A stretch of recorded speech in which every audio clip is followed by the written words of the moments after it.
There's a book called The Top 5 Regrets of the Dying. Anyone ever heard of this book? So it's written by a hospice worker who takes care of people on their deathbeds. And every time a new patient would come in, she would ask them a series of questions while they were dying. And to one simple question, what was your greatest regret in life? And she wrote a book around the top 5, and I want to share them with you. I wish I had spent more time doing things that made me happy. I wish I had expressed my feelings. I wish I'd spent more time with the people I loved. I wish I didn't work so hard. And I wish I had chased my dreams. When you combine all of that up, I summarize that into one sentence. I wish I had spent more time doing things that made me happy instead of working. The number one regret people have at the end of their life is that they wish they had done more things that made them happy instead of always working. Now that highlights one core belief, is that it's either you work or you're doing things that make you happy. You're either working or you're doing the things that fulfill you, your passions, your hobbies, your interests, spending time with the people you love. And when you find yourself in that situation, you're constantly toggling. And that's where this word balance comes from, because you're either on one side or you're on the other side. And hopefully at some point, the toggle is in the middle. But it's an illusion.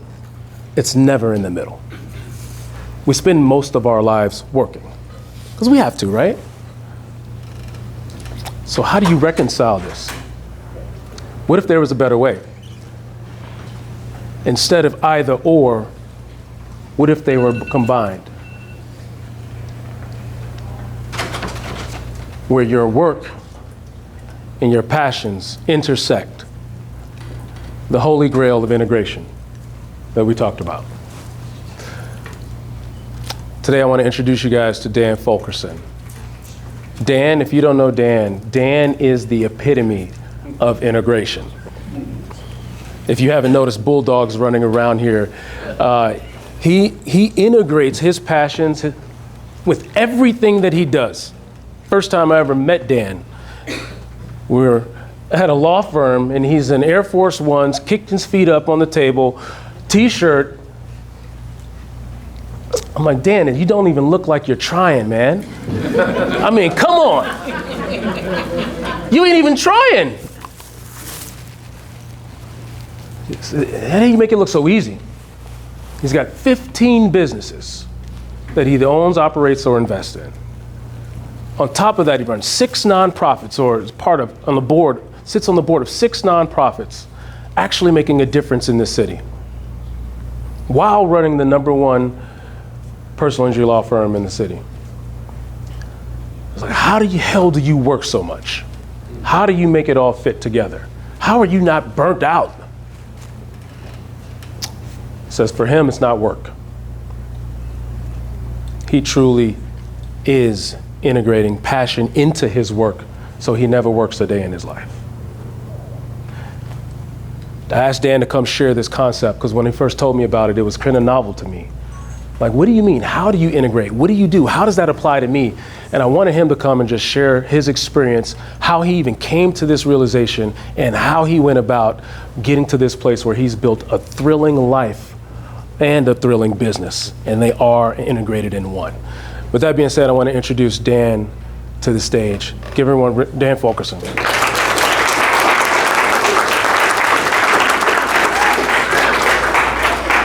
You sitting? So now it looks like, all right. Yeah. So we may have a little action now. We'll see. We'll see how long this goes for. So Dan, we got slides. First, I want to kind of just share your story, and then we'll kind of get into some questions, and we'll get some questions for the audience. As we're talking, I know this might be a little novel concept. It might be hard for you to see how this applies for you. Please ask questions. Everything we're saying up here, feel free to raise your hand. We want you to fully leave this room understanding this concept and how specifically it will apply to you in your situation.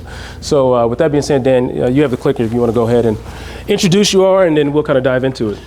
Yeah, so Dan Fulkerson, I'm the weird bulldog attorney. That's how everyone knows me around town. My dogs come everywhere with me. I have 6 bulldogs. That's the city limit. I live next to Todd Gloria, so that's where we're maxed out at. But yeah, no, I'm originally from Chicago, and then I grew up in Idaho. I was a farm kid. So grew up in Idaho, and when I turned 18, I ran for San Diego. Never been here, just I knew this is where I wanted to be. I didn't want to be cleaning horse stalls and doing that life anymore. So I've been here for 20 years. Went and did my undergrad at San Diego State after going to Mesa College. I didn't have family support, so I went to Mesa College to get in-state tuition, and then went to San Diego State, was San Diego State for 2 years, went and did my master's at San Diego State at the same time I was doing my law degree. So that is how I got to become a lawyer, and worked at a couple other firms, found what I wanted to do, which was personal injury, worked for someone else for a while, and it nearly killed me. Like I'm not meant to work for someone else, but I also just hated the way personal injury was run. Like when I introduced myself and said I'm a personal injury attorney, I would shudder, because I just would know what people would think of that when I was introducing myself. Because most personal injury attorneys, it's all about money, and that's not how I'm built, and it's not why I do it. And I knew that I wanted to change that reputation, at least in San Diego.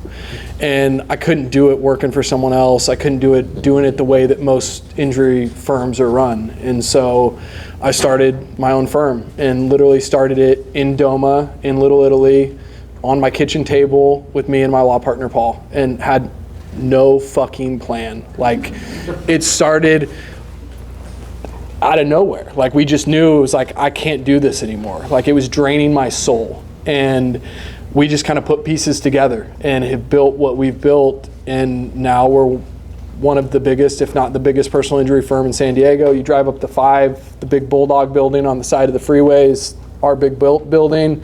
I put a glow-in-the-dark Bulldog on top of it because I had a dream about buying that building, and that was in the dream. So when we bought the building, that's what we put on top. But yeah, it's been a ride, and I think it started with, you know how to, You want me to do them? yeah, you just click through them. It started with running in a completely different direction than the way my industry has been run, and I just basically did the opposite of what every other personal injury firm has done. And people thought it was crazy when we first started. Like, a Bulldog as a mascot, a Bulldog as a logo is not normal. Paul and I were looking at like scales of justice and all this normal legal stuff, and I called him one night and I was just like, can we use a Bulldog? Like, they run my life. And he was like, of course.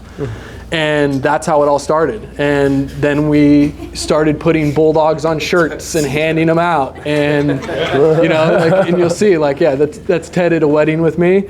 But it was something that we just guerrilla marketed. We didn't have any money. Like, we started something 7 years ago that's grown into 10 attorneys and 30-person staff, but we started it from scratch with nothing. So it was guerrilla marketing and rolling money back into the business. And I tell everyone, like, if you're gonna start a business, the first thing that comes is sacrifice. I've worked for 15 years, and people can look at it now and go, oh, crazy where you are. I sacrificed most of my 20s. Like, when all my friends were out partying, when all my friends were out vacationing, I was at Stingery nightclub valeting cars, getting treated like shit by people. And it's those nights that have now finally paid off in my life. And it's I've never been to Coachella or like any of these things that everyone does. Like, I just worked. And I think that if you're gonna build anything special, there is sacrifice that comes with it. It doesn't just happen. You can't just manifest stuff just because that's what you want. You have to be able to put in the work. And I always knew that I'd outwork anyone that was next to me. And so that's how we started, and it's just grown. And I think a big reason why it's grown is because people like different, and people like that we just own that we're a lot different. I don't roll like a normal attorney. This is how I am every day. I have some clients that are here. Thank you guys for coming. Like, when you come in to meet with me, like, this is how it is. Normally not with a jacket, but U Club rules. So here we are. And at first I was really insecure about it. I was really insecure about doing it as differently as we do. And I had the story that I tell, like 6 years ago, I had like an 80-year-old man that came into my office, his son was in our business group, same business group. And he came in and the first thing he said, he's like, I'm not signing up with you. I already know who I'm signing up with, named another guy. He was like, I'm just here because my son asked me to meet with you. Cool, no worries. And we sat there for an hour and didn't talk about his case. He had a bad brain injury case, got hit on his bike by a car. And we just chopped it up about life. And I'm like, this, and we're just talking about everything. And an hour into it, this guy goes, go give me your paperwork. I'm not going anywhere. Like, this is where I'm gonna stay. And in that moment, I was like, oh shit. If you just own truly and sincerely who you are and what you are, the rest of it falls into place. And from there on out, I ran at it even harder. And it was just like, this is me. Like, this is what I'm gonna do, and this is how I'm gonna live. And I think about, it's funny you posted that book, like I think about death a lot, and I think about, and that sounds morbid, and we were talking about this, you're like, I don't know if that's the way you want to lead into it, but I do. I think about it a lot because... He's like, imagine everyone's dead. Like, what do you want? I'm like, well, no, I told him, that's the vibe we're going for. Yeah, I'm like, the way I make decisions is like when I'm sitting on my deathbed, like, am I going to really be worried about the ones and zeros and like that stuff, or am I going to be worried about like the life resume that I built and how I've lived and the way that I've lived and what I've done? And it's made making decisions a lot easier. It's why we do so much community work. It's why, I sit on 6 charity boards, and that the no burnout is from that. Like, the give back is why there's no burnout, because I get to impact lives that I never thought that I'd be able to impact, and it all comes back around. Like, that's the reality of life, is if you're going out and trying to give and help other people without an expectation of getting shit back, the world will reward you. And it has always given me 6-fold whatever I put in. And again, a story on that is like, we didn't make money for 18 months, to the point where my law partner was telling me he was going to go drive Uber because he had to just be able to pay to survive. And we finally had a case that we settled that we were going to make money off. There's $250,000 there. We were going to take like $80,000 in attorney's fees on the case. And it was a guy that was 30 years old that got hit by a car on his Ducati motorcycle going up Palomar Mountain Road. And he severed every nerve into his left arm to the point it was dead. He was never going to be able to use his left arm again. He was an airplane mechanic, and he just had his first baby 2 months before. And so this is a guy that doesn't know how he's going to ever pay his bills again, doesn't know how he's going to take care of his family, his wife, his newborn baby. And I looked at Paul and I'm like, we can't take money on this case. Like, we just got to give it to him, let him go buy a house, let him go do whatever he can as a down payment on something for his security. And Paul's like, are you sure? Like, I mean, this is the first time we're going to make money in 18 months. And I'm like, I'm not going to be able to like sleep at night. It's the right move. Waved the money, guy's still a friend of mine. And sure enough, like in that moment, we started getting some of the biggest cases that I've had in my career. And we've been green ever since, and been able to build what we built. And it goes to reinforce, like, if you live the right way and you treat people the right way, it all comes back around. And I have built my office around bulldogs. I love bulldogs. I have a bulldog rescue. Like, that's what I do when I'm not a lawyer. I rescue French and English bulldogs. Teddy's a rescue. All 6 of mine, like, they're rescue dogs, and they were ditched. And so I have bulldogs everywhere at my office. If you come in, it's like branded like a yacht. Like, it's almost obnoxious because everything is bulldogs, but it's what I love. And so if I'm going to spend all my time at work, why not build my life around all the shit that I love? And that's what I've done. And thankfully, as a result of that, you talk about the investments in other companies and starting other companies, that all came after I was able to establish systems and processes and build a staff and have an established firm. And now I've been able to build other businesses, which keeps things fresh for me and allows me to chase some other passion projects. And it's fun for me. Like, I do things that I want to do. I don't ever say yes to things that I'm just saying yes to because I feel obligated. I say yes to projects because I'm truly passionate about that project and I want to get involved. And successes come as a result of that. So that's awesome. At this point, I want to, and again, we're going to open this up for questions. So as we're talking, as you think of some questions, feel free to raise your hands.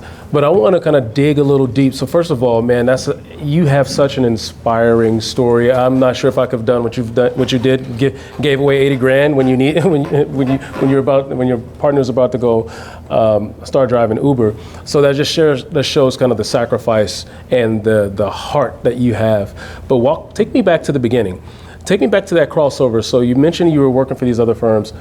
Dig a little bit deeper into that burnout. So we're talking about balance and the grind, and I think a lot of people in here can probably identify with that feeling you had where it was a grind at first, where you're grinding.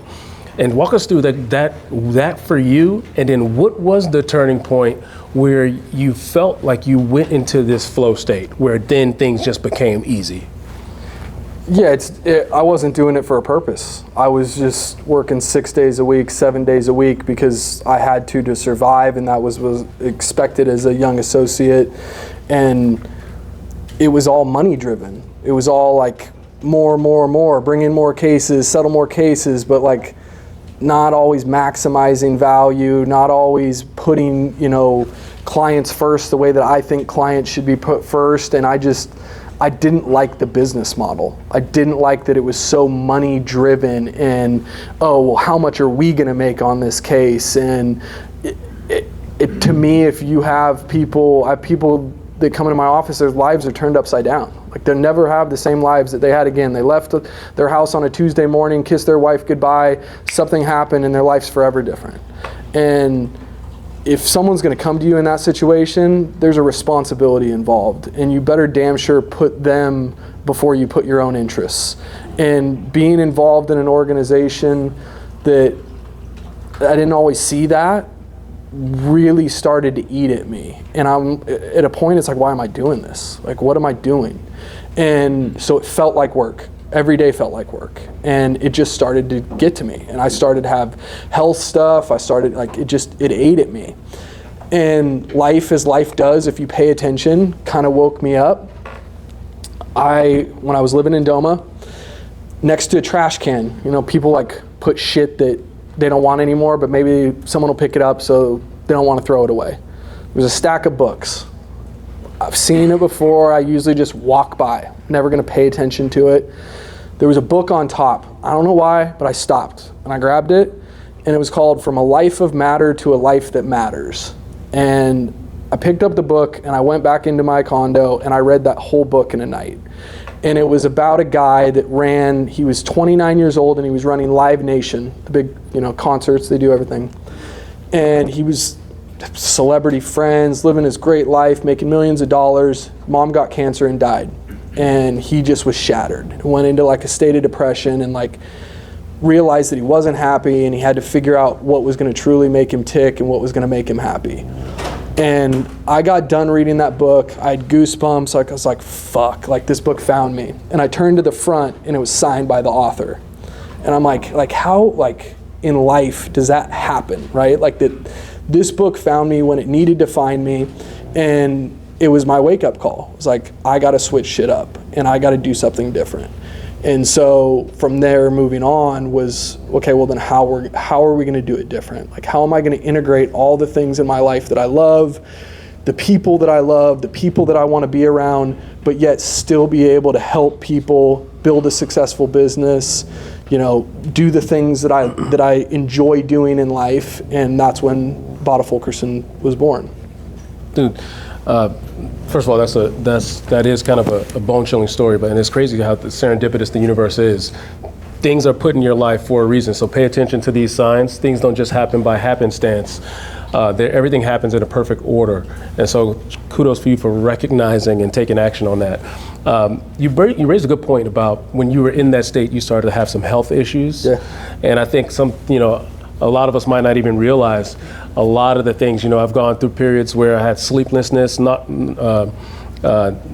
the thing where you can't sleep? Insomnia. Yeah, thank you very much. We got some scholars in the office. We got some scholars out here.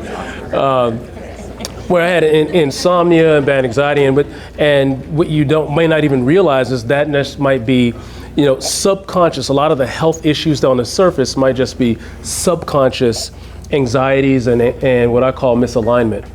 Misalignment is when you are moving in a direction that's not true and authentically the direction that you should be moving in, and at your core you are misaligned.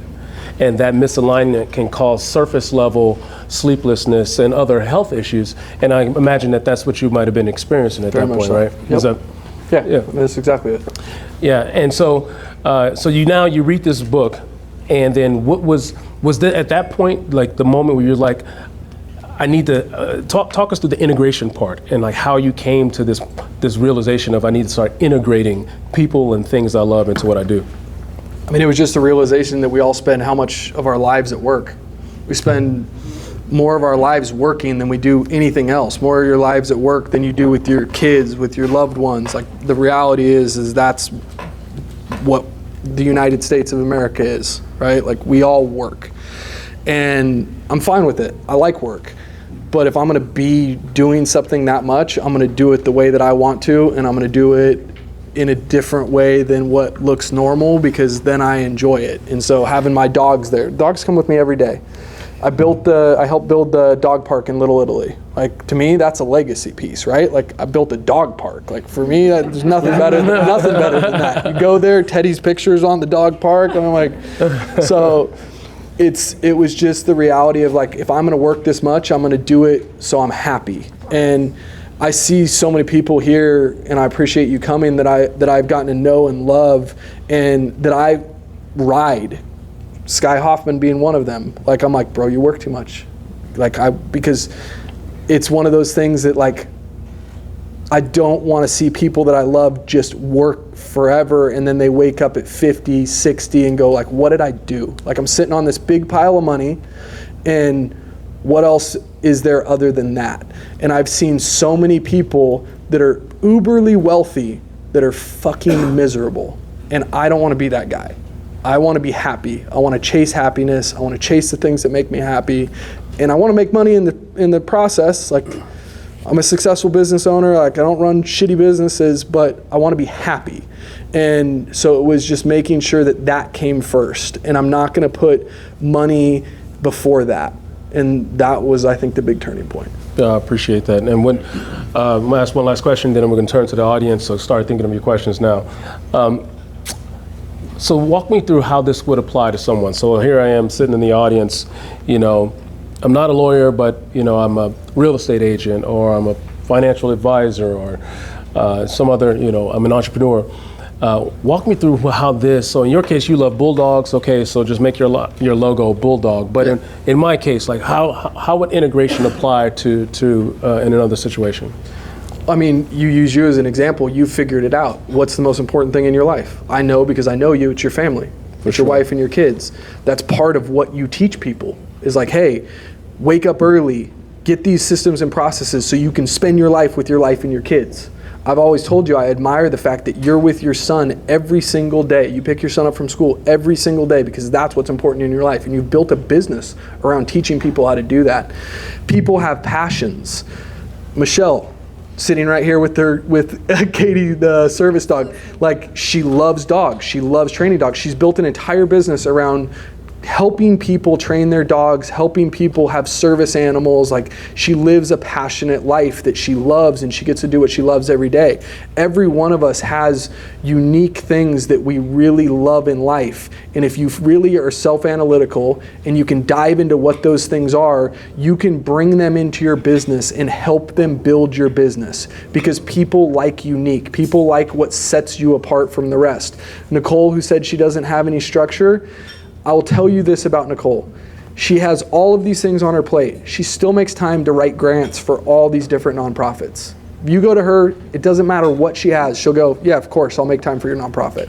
That's why she's been successful. That's why she's been able to network the way that she has. It feeds back into her business, because she's always trying to put other people first.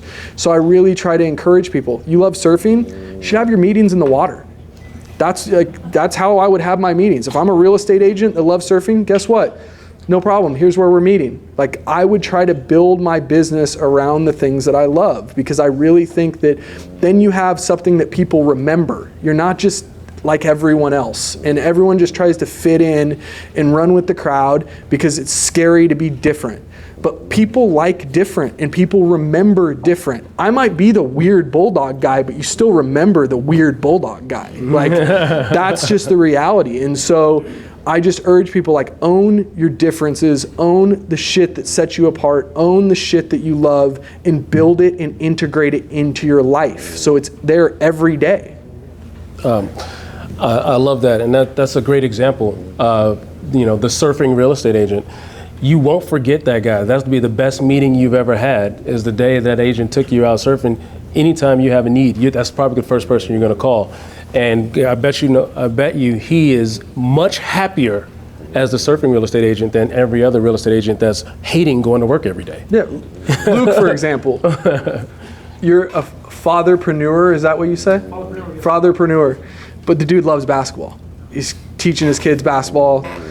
This guy's now putting on a 3-on-3 basketball tournament in San Diego, right? Like, it's those next steps. It brings him passion. It brings him back to things that he loves. It gets him an outlet, but it also feeds back into his business because he's going to get to know way more people and he's going to make new connections, and it just kind of feeds back in. Like, that's what I'm talking about. Like, every single person, it doesn't matter what you do, you can do that, and you can integrate stuff into your life that will also come and feed income into your business. It's just figuring out what are the things that you're really passionate about. That's awesome. I want to take a couple of minutes to get some questions from the audience. Anyone have a question about either a question, a comment, or if you want to just pose your scenario and ask how specifically this might apply in your case. I saw a hand up over here. Yeah, I was just wondering, just to your point, like with your 6 boards that you're on, also your businesses as well, what are they? How do they feed into what you do? So when we started Bada Fulkerson, I didn't think that many personal injury firms gave back to the community the way that they should. Personal injury attorneys make a good living. I didn't see anyone doing shit for the community. There was no give back. So when Paul and I started, from day one, we started a fund, and we would take a percent of the cases that we would settle, and we put it into the community fund. And that community fund would go to help certain nonprofits. And it started as one nonprofit, and then as we grew, the fund grew, and now we help out over 20 different nonprofits in San Diego. I sit on boards that are close to me. Like, I have my own dog rescue. I sit on Road Dogs, which is a dog rescue for disabled bulldogs. I sit on Active Valor, which is my friend Perry Yee, who's a former team guy who helps Gold Star families that usually lost a father in combat or to suicide. And we do Gold Star events for the kids. I do things, Friends of Scott, it's one of my favorites. All the kids at Rady's Children's Hospital that have terminal cancer, we throw a prom for them every year because they can't go to their normal prom, and they usually don't make it to their normal prom. I was an idiot, and when I was in my 20s, I bought a bunch of exotic cars because I thought that was going to make me happy, and it didn't. And when I started Bada Fulkerson, I had a Hellcat, an Aston Martin, a Bentley, and something else, and it was like, how am I going to pay for this shit? So I wrapped them all in bulldogs, because then it was a mobile billboard and it was a tax write-off. And I did it out of complete desperation. But we started taking these kids to the prom in the cars. So that's how I got involved with Friends of Scott. And I have some of the best relationships from that and life perspective that I could never put a value on from that, because you want to tell me you've had a bad day? Talk to a mom who has a 13-year-old who's not going to see 14. Like, every day is a good day. And so those are things that have been integrated into our business. I built that office specifically in a way that it would be a law firm, but also so I could host community events. So if you're a nonprofit and you need a place to host an event, we got you. You don't have to pay, save that money, have it go back to the cause, host it at our office. So it's specifically built out for that. My other businesses just happened when I'm like, once we had our feet underneath us, I have my background in business, I have my MBA, so I have a decent business brain, and just with friends, and started doing certain things. And most of them started with investments. And then I saw an opportunity from that investment and started another business that would feed into it. Spill the Beans coffee shops. Had friends that were opening up, they needed capital, they came to me, hey, we need capital. So I threw money in on Spill the Beans, Best coffee shop in downtown San Diego. If you haven't tried it, right down in Gaslamp. Also Seaport, we're opening up 2 more this year. I saw what we were paying to roast beans, and I was like, this is crazy that we're paying this and we're losing this kind of margin. So I bought a coffee company to supply the beans to spill the beans, and knew a bunch of attorneys, so we would keg cold brew, and I would get it into all these attorneys' offices and restaurants, and so we're cold brew on tap. So that coffee company blew up and has done really well. Like, it was just seeing opportunities and seeing angles that would kind of feed each other. And it's funny, like, all the businesses kind of feed through like a main funnel. Like my office, I will gift people kegs of cold brew coffee. Like, so I will wrap a kegerator with my logo, and I'll drop it off at your office, and you're always going to remember me. You got my Bulldog kegerator in your office, you're drinking off of it every day, but it's also my business and my cold brew company, so I'm making money on both ends. Like, it was just figuring out angles and figuring out ways to benefit everything, and that's kind of how the other businesses grew. Yeah, and that's a great concept. And if you're struggling to figure out how you integrate your passion into what you do, I love what you said. You just got involved in outside organizations and passions, and that also fuels your happiness. Maybe it's not completely integrated, but it's you're spending time over here, but then you've also found a way to connect them. Yep. So you started volunteering, you started these nonprofits, and then you found a way that now the nonprofits kind of still are connected in with the law firm. For sure. And so that may be another way, if you're trying to brainstorm some ideas of how this applies to you, getting involved with other things that are outside of your work. And then through that, you'll start to find ways where you can bridge the gap between your outside interest and your outside activities and the thing you actually spend a lot of your time doing every day. Yep. Let's get another question here from the audience. Eric, you gonna share? Again, introduce yourself and then kind of your question. Hey everybody, I'm Eric, the sharpest guy you know. The sharpest guy you know. I like that introduction. Non-profit event hosted by Dan at his place, so still really appreciate that. Dan, when obviously you've got a lot of things going in flow and process, but when you're dealing with either challenges, adversity, when you're kind of knocked out of that flow state or integration, what's something that you do either mentally or physically to kind of bring you back? So I read a ton. That was probably not my answer, but I get a lot of perspective from reading. There's books over there. I try to give everyone books. Grab a book. I brought books, so if you want a book, grab a book. But what I do and what I tell people that come into my office and they're in bad places and they're in ruts is, if you do 2 things, it'll change your life. If you work out and get active, okay? If you do that 5 days a week, and then 1 day a week you do something to help someone else, and you do something to give back to the community, you do something to put yourself behind another person's interests, I will guarantee you, if you come back into my office a month later, your life's in a different place. People stay in ruts because they choose to stay in ruts. If you put other people in front of yourself, and if you're active, you will get out of that rut. And so that would be my best advice. Wow, great formula. Work out and put people first. Yep. Great question, by the way. Jose. Hey everybody, my name's Jose Perez. Nice hat, by the way. Oh yeah, thank you. I'm Jose Perez from I-9 Sports. My question is, obviously being entrepreneur that you are and everything that got you there, how do you build a team around you? How do you get your team to buy into the Weird Bulldog guy and how you run business? So you work on yourself and you build this up for yourself. So how do you get your team to follow you? How do you choose the right people to buy into your system and how you want to run your business? And I feel like I found that balance. I have 3 sons, 3 boys. Yep. They've been playing football the whole season. I've been on the field my whole life. Now we run youth sports programs. So I'm really not working any day of my life. I'm out there with kids, teaching them how to play.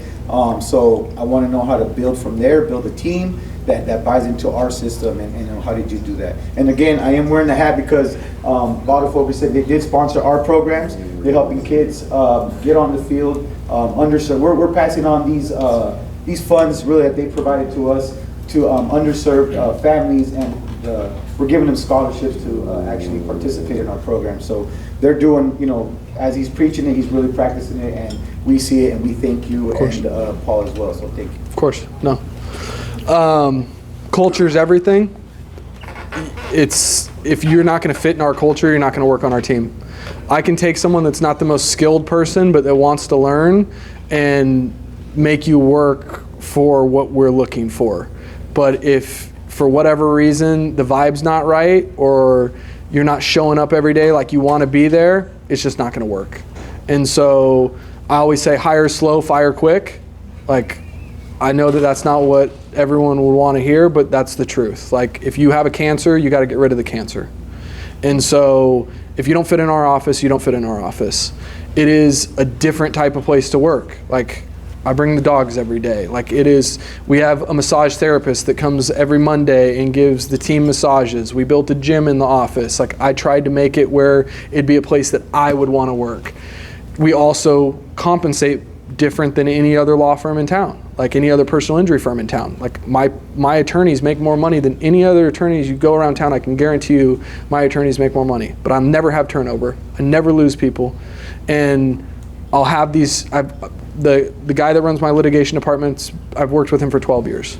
He'll be with me until the day he retires, because he can build his life that he wants within my system and within my firm. So it's a win for him and it's a win for me. And it allows me to be able to go and do all these other things and be the weird, crazy bulldog guy and start other businesses, because I have people that truly care about what we're doing and they've bought into our systems and to our processes. I also lecture people all the time on systems and processes. Most businesses don't have systems and processes. And I meet with business owners and I'm like, can I see your flow chart? And they're like, what are you talking about? And I'm like, where's your chart of, like, you know, your systems and processes, so I can see from step one on every single thing you do, what you do and how you do it. And they're like, I don't have anything like that. And I call it an alien abduction manual. Like, if I got picked up by aliens today, someone could come and sit in my spot and go, okay, I can figure out what Dan does and how he does it. And you should have that for every single position in your office. And if you don't, it's going to be really hard to grow and it's going to be really hard to scale. And so in all my businesses, that's something that's a big thing to me, is systems and processes. And it's boring as shit, but it pays dividends and it allows you to run a successful business, and it allows you to, you know, keep a handle on things, and it also allows you to go do things that you love. And so that's a big part of the culture is, hey, you got to follow this system. You're not going to create your own way. Like, this is what we're doing, buy in, or it's not going to work. That's awesome. We're going to wrap up here in a few minutes, but I want to hear from two people. Who here had a takeaway from today? A takeaway, and or you got some nugget that you see how it could apply to yourself. Raise your hand if you feel like you got something that you could apply directly to you. I want to hear from two people. What are you taking away that you can actually apply? How are you going to apply this concept to you? Who would like to share? Raise your hand. All right, gentleman in the back.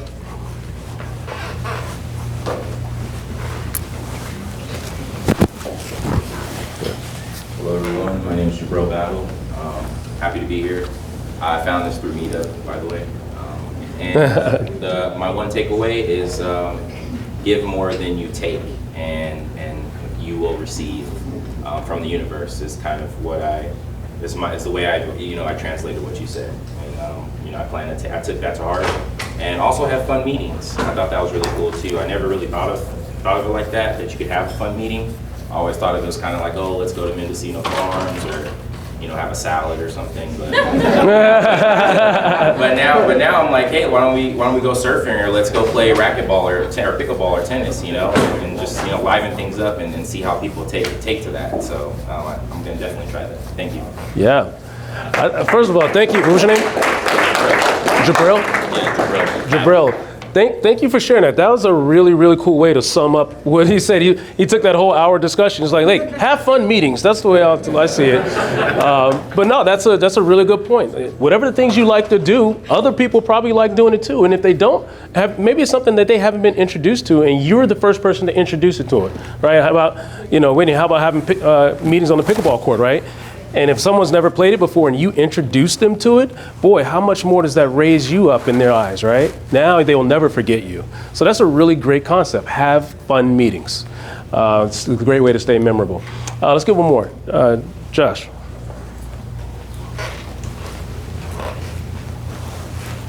How's it going, everybody?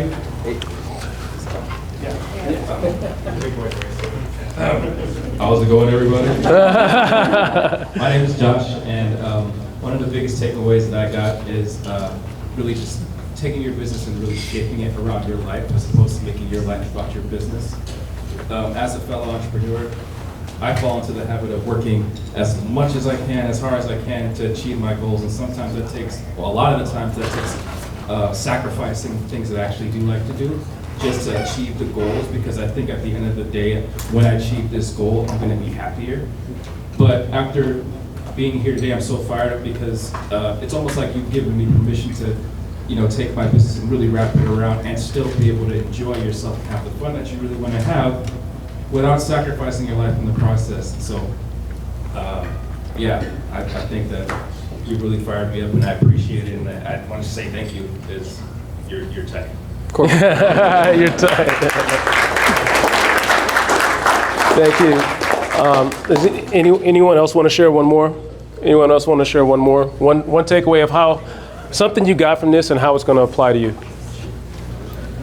Hello, my name is Ryan. And is this thing working? Yeah, kind of. But somebody that knows Dan and really has just been able to grow to see him and just how many people he's helped in this community, and how important I think it is to focus on our community and building it. And success is contagious. I've always kind of had that mindset and that philosophy. So I just love seeing everybody here tonight, and all the people that are young entrepreneurs and going and starting something new.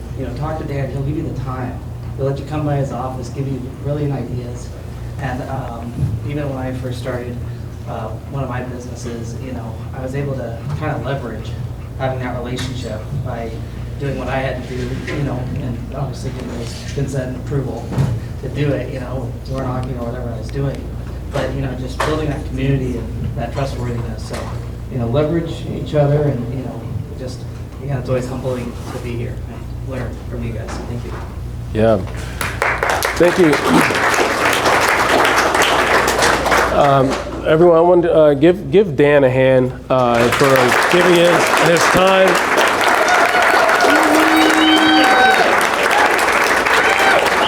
I think the grand moral of the story is focus on doing things that make you happy, and the money will come.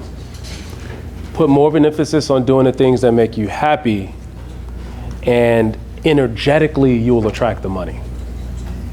It's not the other way around. The money won't make you happy. You first become happy, and then the money finds you. So with that being said, I hope you guys got something from this. I hope you take something away. You're better right now than the way you came. Before we adjourn, we're going to kind of go back into some networking.